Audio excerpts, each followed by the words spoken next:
Hello, welcome you all.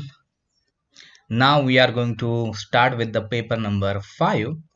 And as you know that we have started the unit number 2, the last chapter of that unit, that is the functions of literature. And we have started with the definition of John Dryden, and as well as we have also covered the first part of definition by Dr. Samuel Johnson. So the aesthetic function we are discussing. Then moral and cognitive functions we have to also discuss. So first we will start.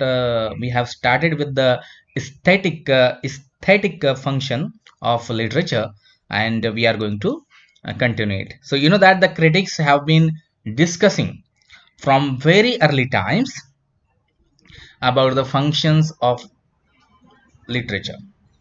So you know that it was from the Aristotle, or we can say that from Plato. These are the poets. They were the greatest poet, and they have started writing about what should be the function of literature. You know that every greatest poet or every poet has contributed in this segment that what should be the function of literature, or what are the functions of literature. So that is the thing we are dealing, and we have dealt with John Dryden, who was the great playwright and poet also, and also Dr. Samuel Johnson, who was the greatest critic. So here, from early times, from Plato or Aristotle, the people were, or the great poet were talking about what should be the functions of literature. Though they differ among themselves regarding other functions of literature, but all they agreed on one point, and that is the aesthetic function of literature. They all agreed on that the main function of literature is to entertain the readers. That is aesthetism. Okay, so that is aesthetic, means to entertain, to give pleasure to the audience, to the reader. That is the one of the most important and primary function of literature. So all the critics, all the poets, they have agreed on it. On in other hands, or in other words, to give them pleasure. So pleasure, giving pleasure is very important and main function of literature. And it was the Longinus who has written one book on the sublime, and in that book he has talked about the aesthetic function of literature.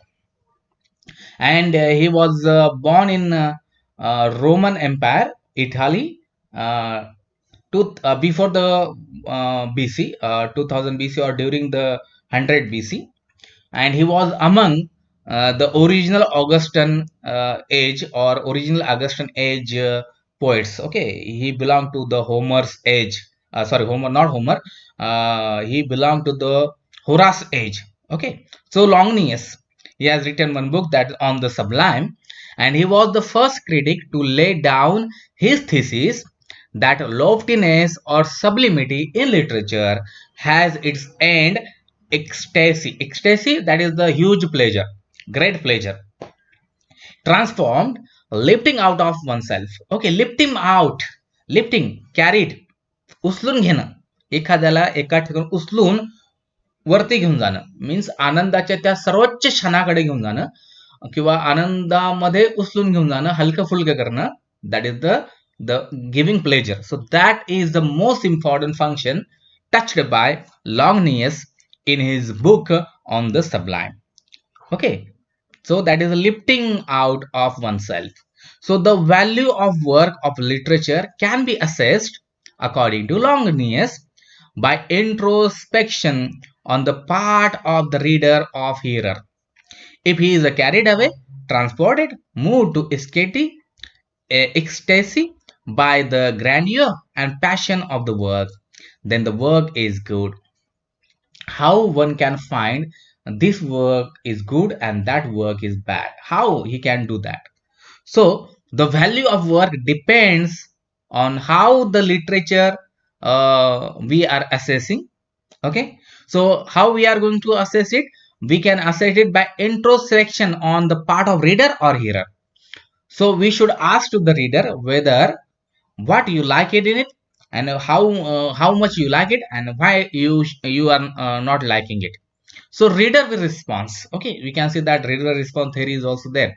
So here reader will respond, reader will tell that how much he enjoyed that literary text, if he carried away or not, he carried away with the pleasure of that literary text.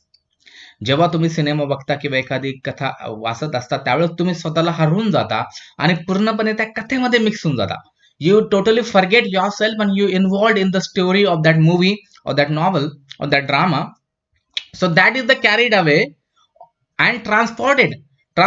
You just forget who are you, what are your problems, what are your emotions. You forget all these things, you carried with the story of that text, that drama, that novel, that movie, whatever you are watching or reading. You just carried away with that. You became one of the part of that characters, one of the part of that story. You are the witnessing what is going on the stage or in the story. And in this way you move to the extreme pleasure, that is the ecstasy, by the grandeur and passion of the work. When you get all these things, when you get the immense pleasure by reading and by watching that literary work of art, then you said that yes, this is the good piece of literature. And if you didn't move away, then you can say that, oh, this is the bad, this is a very bad uh, bad piece of literature. So that is the thing. So the Greek word which it has become traditional to translate as sublime in English means literary height or elevation. So actually the Greek word, that is the sublime, okay, and it has become a traditional to translate as a sublime in English means literary height or elevation. And Longinus in his essay on the sublime refers to those qualities in a work of literature which instantly create in the reader a sense of being carried to new height of passionate experience. Okay, the passionate experience.